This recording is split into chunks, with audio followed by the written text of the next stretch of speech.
안녕하세요. 뉴스마켓의 최리나입니다. 금요일날 연중 최저치로 추락. 장중에 있는 거 빼고요. 종가상으로 1927.23이었는데 오늘은 1921.55. 예, 장중 저점에 다시 한번 와 닿았습니다. 1920선에 대한 테스트가 다시 한번 진행되고 있는 날인데요. 엿새 만에 반등은 정말 커녕입니다. 자, 뉴욕 증시부터 분위기가 별로 안 좋으면서 삐그덕했었는데 고용이 쇼크 수준으로 아주 쬐끔 늘어났죠. 예상치가 20만 명 혹은 19만 명 정도 증가했었는데 지난달에요. 신규로 늘어난 일자리 숫자가요. 8만 8천 개에 불과했습니다. 최근에 계속 평균이 조금 줄거나 왔다 갔다 하고는 있었지만 20만 개 정도 매달 늘어났었는데 이게 10만 개도 아니고 8만 8천 개밖에 일자리가 늘어나지 않았습니다. 쇼크죠. 예상의 절반도 늘어나지 않았고 9개월 내 가장 적게 늘어난 것입니다. 최근에 미국 쪽 제조업 지표도 조금은 안 좋았었는데 이렇게 고용까지 말썽을 부리고 있네요. 미국 증시가 타격을 받았음은 불보듯 뻔한 일입니다. 뉴욕 증시부터 마감 상황 한번 살펴보시죠. 네, 다우지수는 0.3% 가까이, 나스닥이 최근에 조금 더 많이 빠지는 흐름이고요. 그 중간쯤 스탠다드앤푸어스 500의 낙폭이 지금 찍히고 있습니다. 자, 하지만 장중 낙폭이 1% 넘어갔었던 다우 기준으로만 보더라도 낙폭은 많이 줄어 있었는데요. 이만큼 지표가 부진하고 미국 경기 회복세가 예상만큼 강하지 않으면은 연준의 양적 완화 지속, 즉 돈풀기는 빨리 끝날 수가 없다라는 것이 시장을 받쳐준 재료였습니다. 아주 긍정적인 재료라기보다 부정적인 재료에 대한 반작용 재료가 떴기 때문에 낙폭이 제한적이었던 것이죠. 유럽은 그러나 많이 낙폭을 줄이지 못하고 끝냈는데요. 자, 독일 다스 지수의 경우에는 2%가량이나 밀렸습니다. 영국도 1.5% 가까이, 프랑스도 1.7% 가까이 밀렸는데 이제 독일과 프랑스 차트 보시면 120일 이동평균선인 경기선까지 건드릴 정도로 이제는 랠리보다는 약간 조정이란 단어가 더 어울릴 정도로 글로벌 증시 분위기도 바뀌어가고 있죠. 네, 그렇다면 우리 코스피는 얼마나 빠지고 있는지 장중 오늘 저점이 다시 한번 1920 정도 찍히는 날인데 현재는요 1922.58. 자, 오늘 별로 안 빠지네, 4포인트 5포인트 빠지네 하실 수 있지만 금요일날 얼마나 많이 빠졌습니까? 지난주 얼마나 많이 빠졌습니까? 지난주 빠진 폭이 작년 그리스 사태로 빠진 폭 그 다음으로 가장 많았다고 하잖아요. 어쨌거나 종가가 연중 최저치였었는데 오늘 반등은커녕 더 밀리고 있습니다. 자, 종가가 지금 지난주 이제 금요일날 종가가 1927.23 정도 됐었죠. 오늘 시초가가 그렇게 나쁘진 않았었어요. 이게 이제 시초가고 오늘 이 정도에서부터 보시면 되는데요. 금요일 종가 정도에서 이제 어디로 갈까 코스피가 고민을 했었습니다. 반등을 한 30선 정도까지 줬었다가 지금 다시금 밀리면서 23.34까지 밀려 나가고 있습니다. 누가 팔고 있는 것일까요? 오늘 반등의 발목을 잡는 주체 수급에서 한번 찾아보면요. 역시 외국인입니다. 1,500억 정도 순매도. 금요일 날만 얼마 팔았는지 아시죠? 유가증권 시장에서 순매도만 6,700억 이상, 6,800억 가까이나 던졌습니다. 목요일, 금요일 하면 1조 넘게 던졌고요. 선물은 지난주 한 주 내내 산 적이 없었습니다. 자, 그리고 기관이 약간 방어하고 있긴 한데 이게 방어입니까? 개인하고 거의 비슷하게 사죠. 돈도 많은 기관이, 그렇죠? 기관의 적극적인 방어도 오늘 아침에 없기 때문에 이 외국인들 이만큼의 매물을 받아줄 사람이 없는 것입니다. 시장이 빠진 이유 수급에서 단적으로 드러나고 있고요. 이어서 코스닥을 한번 보시겠는데 그 이전에요. 시총 상위 종목 가운데 오늘 그나마 괜찮은 요소가 좀 있습니다. 시총 상위주 흐름 보고 얘기 이어가죠. 자, 1% 넘게 오르는 게 누구? 삼성전자입니다. 152만 원까지 삼성전자가 지켜주고 있기 때문에 시장이 0.1% 정도만 밀리는 것이지 만약에 삼성전자가 빠졌다? 예, 오늘의 추가 낙폭은 훨씬 더 클 수밖에 없겠습니다. 금요일 날 꽤 괜찮은 잠정 실적을 공개한 이후 그냥 조용히 버티면서 시장의 어떤 중심 정도만 잡아줬었는데 오늘은 1% 이상 상승폭을 계속 유지해주면서 시장의 하락을 막아주는 역할을 일단 삼성전자가 해내고 있고요. 자, 현대차가 오늘 엔저 때문에 추가로 하락하는 듯 했지만 일단은 추가 낙폭은 조금 제한적으로 저가 매수세가 의외로 들어오고 있습니다. 모비스 마찬가지고 기아차도 일단 보합권에서 멈춰섰습니다. 나머지 종목들 더 보시겠는데요. 하이닉스 오늘 낙폭이 약간 커지고 있어요. 자, 하이닉스가 3만 원 결국 못 보고 28,000원대 내려왔고요. 한국전력도 3만 원 또 다시금 아래쪽에 왔습니다. 자, 한국전력과 하이닉스의 3만 원대는 진짜 마의 벽이다 하는 생각이 들고요. 자, LG화학은 오래간만에 반등 줍니다만 바닥권 중에서도 지금 초바닥권에서 현대중공업하고 같이 반등 정도를 모색하고 있죠. 물론 강한 반등세는 아니었습니다. 네, 현재 코스피는 1920선 초반 계속 유지를 하고 있고요. 이번에 코스닥 쪽으로 한번 장소를 옮겨보겠습니다. 자, 코스닥은 1.5% 빠지고 있습니다. 코스피는 퍼센트로 치면 0.1% 남짓 빠지는데 그치고 있는데 코스닥은 이렇게 되면 어려워질 것 같아요. 잠시 후 차트 보겠지만요. 540선이 깨졌습니다. 오늘 역시 시가는 금요일 종가하고 엇비슷했었는데 오히려 반등을 조금 모색했다가 주요 3대 주체가 수급에서 다 빠지고 난 다음에 그래도 잠깐 외국인이 이때 들어왔었거든요. 그래서 오늘 조금 될래나 했었는데 현재는 외국인 팔고 기관 팝니다. 수급을 이어서 한번 보시죠. 자, 오늘 초반에는 모두 다 팔았었다가 외국인이 조금 사는 듯 했었는데 결국 외국인도 팔고 기관은 초반부터 계속 팔고 있었습니다. 이렇게 쌍끌이 매도가 되니까 코스닥의 낙폭이 더 커지고 있는 것이고요. 이어서 원달러 환율의 흐름도 좀 살펴보겠습니다. 자, 원달러 환율이 7개월 만에 1130원대를 뚫었던 금요일 날 기억하시죠? 북한 리스크가 가장 큰 재료입니다. 원달러 환율 상승에 있어서요. 오늘만 7원 60전이 오르면서 1139원 40전. 지금 아마 안 봐도 장중 가장 고점일 것입니다. 이번 주, 아니 오늘 북한발 리스크 이 단 하나의 재료만으로도 1140원을 충분히 갈 수 있을 듯한 그런 분위기가 이어지고 있습니다. 자, 그렇다면 우리 엔달러 환율, 그렇죠? 원엔 환율. 엔화의 가치는 오늘 얼마나 또 추가적으로 가파른 모습을 보여주고 있을까요? 자, 이어서 엔달러 환율 차트가 좀 준비되어 있는데요. 화면 보시면요. 자, 이렇게 BOJ 이후에 성큼성큼 93엔대, 92엔대에서 여기까지 98엔대까지 왔습니다. 그렇죠? 오늘 이것이 3년 10개월 만에 가장 낮은 엔화 가치를 엔달러상 차트상에서 보여주고 있습니다. 이와 똑같은 흐름으로 일본 니케이도 지금 뛰어가고 있죠. 자, 금요일에 장중에 4% 넘게 급등을 했었는데요. 그만큼의 지금 고점을 다시 한번 만들면서 13,000선에 완전히 안착해주고 있습니다. 오늘만 2% 넘는 상승세가 보여지고 있죠. 오늘은 우리 코스피가 연중 최저치로 추락하는 데 반해 일본은 또 간다라는 얘기를 드렸습니다. 자, 그러면은요, 일본 니케이가 오늘 왜 가는지 추가적인 재료가 하나 더 있는 것 같아요. BOJ를 이제 지난주 후반에 하지 않았습니까?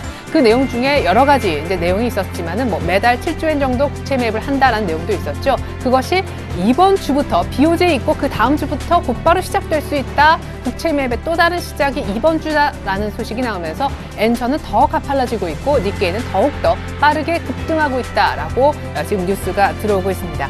자, 그렇다면 우리 시장 왜 이렇게 밀리는지 하락 재료와 상승 재료, 호황재가 좀 섞여 있는 듯한데요. 악재부터 다시 한번 분석을 해보도록 하겠습니다. 자, 가장 큰 악재 뭐죠?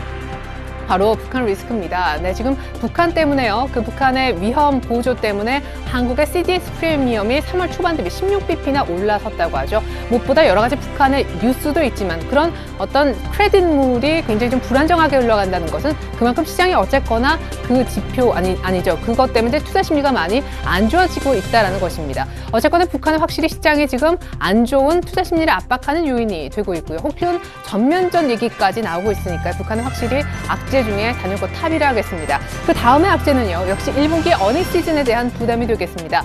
1분기 어닝이 이제 본격화될 거예요. 당장 오늘 밤부터 미국의 알코아를 스타트로 해서 어닝 시즌, 즉 기업들의 1분기 실적에 대한 성적표가 공개가 될 건데요. 삼성전자도 지난주 금요일 날 제대로 된 정확한 1분기 실적은 아니지만 대충 이 정도야라고 윤곽을 이미 발표해 사실상의 어닝 시즌의 개막을 알리기도 했었습니다. 근데요, 4분기 때도 어닝 쇼크가 상당히 많이 나왔었는데 1분기에도 아직까지 기업들의 어떤 이익이 이 정도일 거야 라고 생각했던 게 이 정도일 거야. 아니, 요 정도.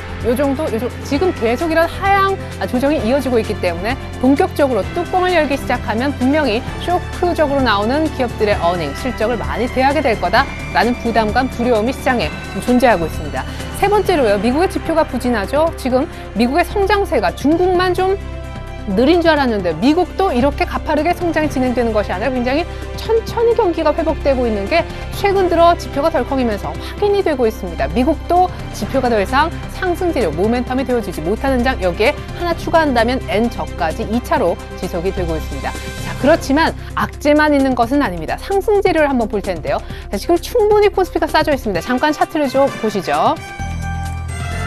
자, 지금 코스피는요, 연저점 기록 이후에 여기까지 떨어져 있습니다. 자, 지난주 후반 이만큼 떨어졌었는데, 지난주의 낙폭이요. 제가 2010년 그리스 사태 이후 처음이라고 했는데, 3.8%, 한 주 만에 4%, 뭐 80포인트인가요? 이렇게 떨어졌습니다. 근데 오늘 시작부터 이렇게 추가 하락을 하고 있죠. 자, 여기 이 구간만 보시면요.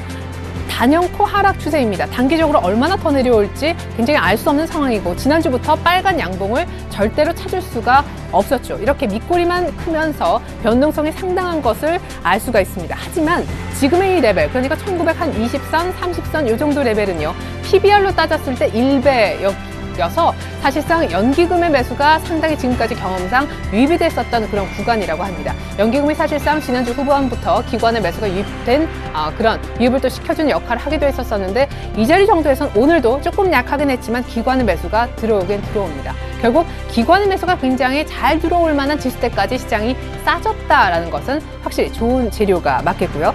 자, 두 번째는요.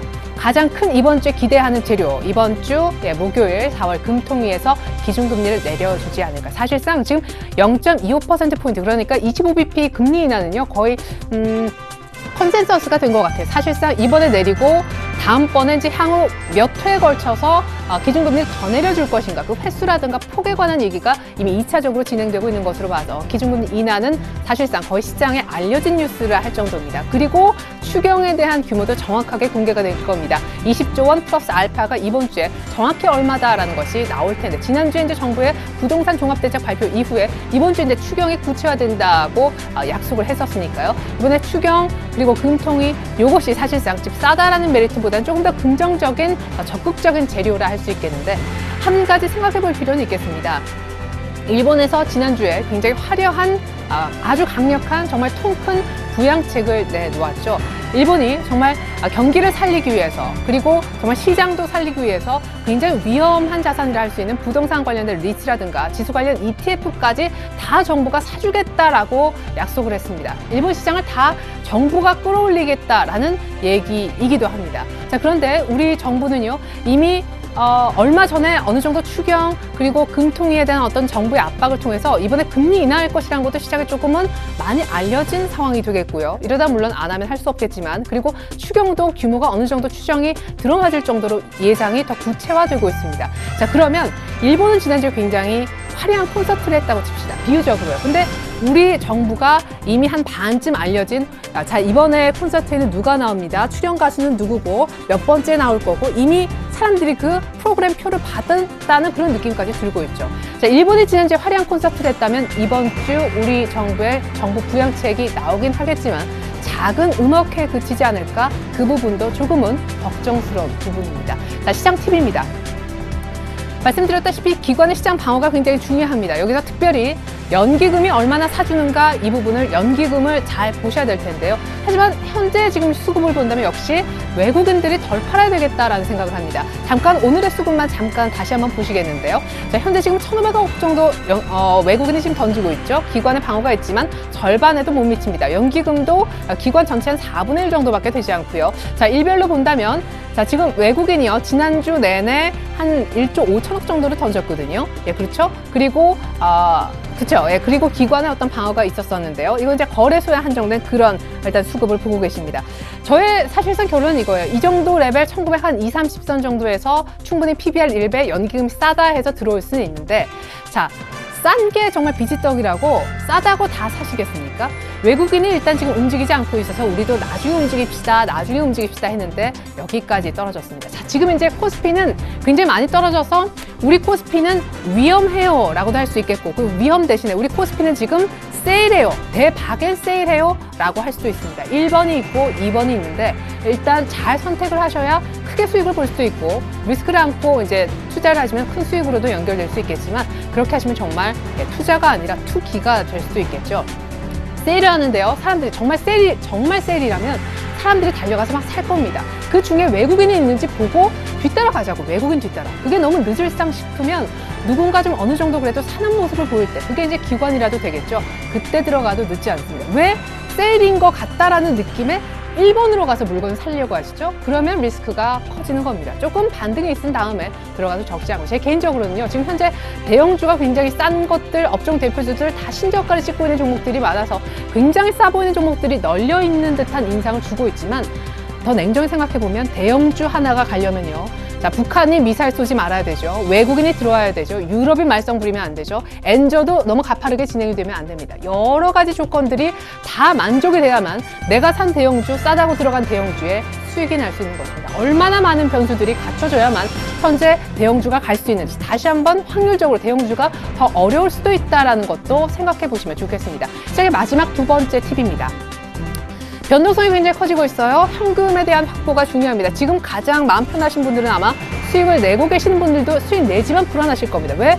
하루 만에 3%씩, 2%씩 빠졌다가 또 종가상 얼마 안 빠지고 하니까 중간중간에 이게 마음이 너무 불안한 겁니다. 제일 마음 편하신 분, 현금 갖고 계신 분. 왜? 사기만 하면 되니까. 언제 타이밍만 조율하고 계십니다. 현금 확보가 필수적이다 하겠고요. 가능하다면요. 그리고 내 종목에 혹시 아래 꼬리가 달리는지도 잘 한번 보십시오. 내 종목이 이렇게 빠졌는데 아무도 쳐다보지 않고, 아무도 살려고 하지 않고, 싸다는 메리트에 아무도 달려들지 않는다.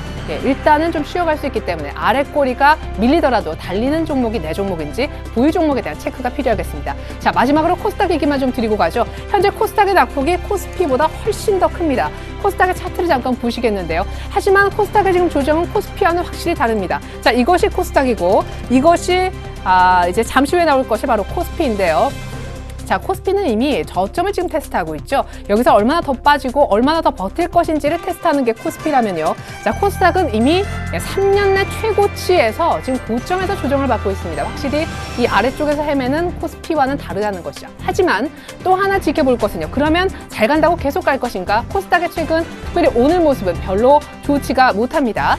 자, 이렇게 3월 초반에 한번 길게 밑골을 달았는데 여기서 올라와 줬습니다. 그 이후에 더 갔죠. 그 다음에 큰 음봉이 있었는데 별로 안 밀리고 보합권으로 유지했습니다. 그 이후에 다시 한 번 더 갔습니다. 사람들이 그랬죠. 저도 그랬고, 코스닥 정말 세구나. 자, 근데 지난주 후반부터 어떤 흐름이 있었냐면요. 한번 크게 밀리고 나서 역시 밑꼬리를 달아줬습니다. 역시 코스닥. 이때가 생각나셨을 겁니다. 이러고 난 다음에도 버텼던 코스닥이 역시 믿을만 하셨을 텐데요. 금요일날 이렇게도 한번 크게 밀렸어요. 그러면서 빨간 선을 드디어 약간 건드리기 시작했습니다. 하지만 이때 한번 올렸기 때문에 역시 코스닥이 했는데, 오늘의 이런 흐름은요. 최근에 이런 흐름이 3월 이후에 없었었습니다. 밑꼬리 달고 올라오면 그 다음날 이렇게 바로 양봉으로 뽑아주든지, 그렇죠? 그런 다음에 훨씬 더 가든지 해야 되는데, 자, 한번 그냥 낙폭만 줄인 다음에 금요일날 밀려버렸고요. 빨간 선을 깼고요. 오늘 개파락 점프하면서 내려와서 오늘 더 밀리면서 내려오고 있습니다. 지금 얼마죠? 540선. 자, 코스닥은 제가 뭐라고 했습니까? 고점이기 때문에 조정을 받는 것이어서 코스피와는 다르다고 했습니다. 정반대로 이 얘기를 풀어보면 어떤 얘기인 줄 아세요?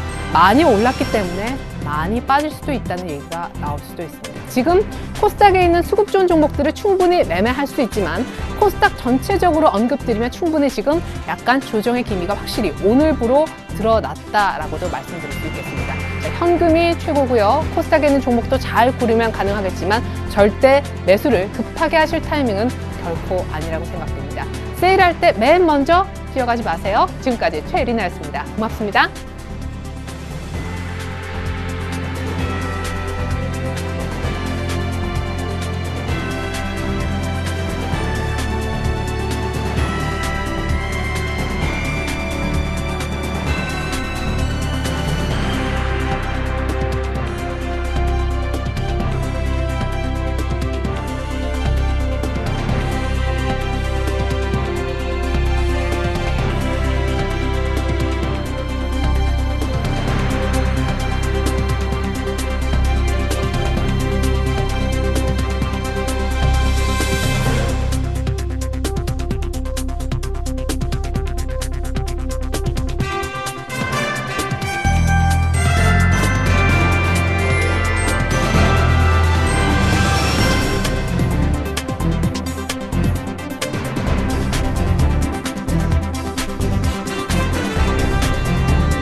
안녕하십니까. 4월 8일 뉴스인마켓입니다. 국내 상장사들의 순이익은 소폭 증가했지만 현금 배당 규모가 크게 감소한 것으로 나타났습니다. 한국거래소에 따르면 유가증권 시장의 12월 결산법인 중 현금 배당을 실시하는 448개사의 2012년 당기순이익 총액은 66조 7,700억 원으로 집계됐습니다. 이는 전년도보다 1% 증가한 금액입니다. 그러나 이들 기업의 배당금 총액은 11조 4,500억 원으로 전년도보다 14%가량 줄었습니다. 시가 대비 배당률도 평균 2.1%로 전년보다 소폭 감소했습니다. 배당금이 줄어든 이유는 경기 침체가 장기화될 수 있다는 우려가 높아지면서 현금 확보를 위해 기업들이 배당을 자제했기 때문으로 풀이됩니다. 한편 외국인들에게 돌아간 배당금은 4조 1,300억 원으로 전체 배당 총액의 약 36%를 차지했습니다. 업체별 현금 배당 규모는 삼성전자가 1조 2천억 원으로 가장 컸으며 SK텔레콤, 포스코, 현대자동차 순이었습니다. 순이익에 비해 얼마나 많은 돈을 배당했는지 나타내는 배당 성향은 농심이 가장 높았습니다. 농심은 지난해 당기 순이익이 2억 700만 원에 불과했지만 배당으로 231억 원을 나눠줬습니다. 금리 전문가들은 오는 11일 한국은행 금융통화위원회에서 기준금리를 인하할 것이란 관측을 내놨습니다. 경제 회복 속도가 예상보다 느린 데다 정부가 적극적인 경기 부양에 나선 상황에서 정책 공조를 맞추기 위해 한은이 기준금리를 인하할 것이라는 전망입니다. 한은은 작년 10월 기준금리를 연 2.75%로 내린 뒤 지난 3월까지 5개월 연속 동결했습니다. 신민영 LG경제연구원 영국경제연구부분 부원장은 경기가 회복세를 띠고 있지만 회복 속도가 많이 느리다면서 한은이 금리를 낮춰 부양 의지를 드러내는 게 필요하다고 지적했습니다. 현대경제연구원 이미정 거시경제실장은 한은이 이번에 금리를 동결하려면 3월 경제 지표가 상당히 좋아야 하지만 그렇지 못하다면서 인하 가능성이 크다고 전망했습니다. 또한 박성욱 금융경제연구원 거시국제금융연구실장은 이번이 금리를 내릴 수 있는 마지막 타이밍이라고 강조했습니다. 전문가들은 한은이 올해 경제 성장률 전망치도 내릴 것으로 예상했습니다. 2분기 수출이 미국과 중국 등의 경기 회복세를 타고 완만한 상승곡선을 그릴 것으로 전망됐습니다. 코트라와 삼성경제연구소가 공동으로 해외 바이어, 각국 주재 상사 근무자 등 2천여 명을 대상으로 설문조사한 결과 2분기 수출 선행지수가 1분기 대비 2.3포인트 증가한 54.1을 기록했습니다.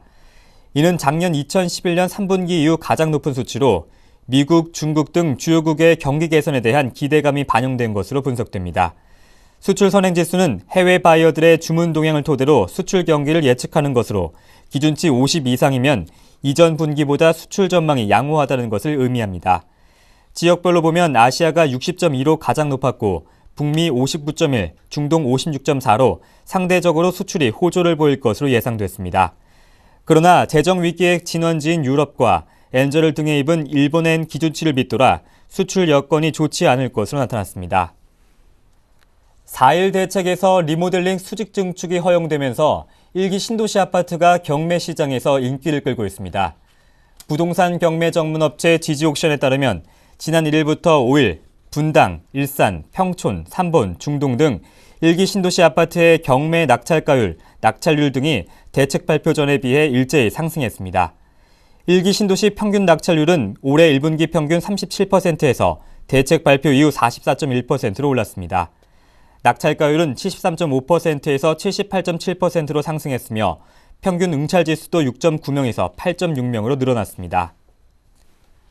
이어서 오늘의 기업 뉴스를 전해드립니다. 삼성물산은 최근 싱가포르와 모로코에서 최근 총 1조 원 상당의 수주 실적을 올렸습니다. 삼성물산은 싱가포르 비즈니스 중심에 지하철 역사와 연결된 64층 규모의 오피스 주거용 빌딩과 20층짜리 호텔을 건설하는 복합 개발 사업을 5억 4천만 달러, 우리 돈으로 약 6,100억 원에 수주했습니다. 삼성물산은 또한 모로코에서 인광석 처리 플랜트 건설 공사를 3억 5천만 달러, 약 4천억 원에 따냈습니다.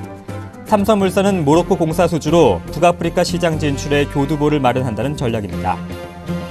하나 SK카드가 국내 최초로 모바일카드 누적 매출 1,000억 원을 돌파했습니다. 하나 SK카드는 올해 1분기의 모바일카드 매출이 전년 동기보다 700% 늘어난 360억 원을 기록하며 모바일카드 시장에 진출한 지 3년여 만에 누적 매출 1,070억 원을 올렸습니다. 모바일 카드 발급도 현재 업계 최고인 70만 명을 넘어섰습니다. 하나 SK카드는 모바일 카드의 인기에 힘입어 올해 모바일 카드 연간 매출 2천억 원, 회원수 100만 명을 달성할 것으로 예상했습니다. 국내 2위 정유사인 GS칼텍스가 꿈의 섬유로 불리는 탄소섬유 시장에 진출합니다. GS칼텍스는 활성 탄소섬유 생산 공정 개발을 완료하고 내년부터 60톤 규모의 시제품 생산에 들어갑니다. 탄소섬유는 석유, 석탄 등 화석연료의 정제 과정에서 나오는 찌꺼기를 탄소화해 만든 것으로 오염물질 흡입 기능이 뛰어나 반도체 공정 및 공기 정화기, 정수기 필터용으로도 사용됩니다. GS의 탄소섬유 시장 진출로 앞으로 국내 시장은 도레이, 태광, 효성, GS칼텍스의 4파전 양상이 될 것으로 보입니다. 롯데그룹이 상반기 신입공채 1,000명과 인턴 400명 등 신입사원 1,400명을 채용합니다. 롯데는 올해 고졸사원 8,000명과 경력사원을 포함해 모두 15,500여 명을 신규로 채용할 계획입니다. 모집 분야는 식품과 관광, 서비스, 유통, 석유화학, 금융 등 그룹 전 부문입니다. 롯데는 올 상반기에 신입사원의 35% 이상을 여성으로 채용할 방침입니다. 신입사원 채용에는 고졸 이상이면 누구나 지원할 수 있습니다.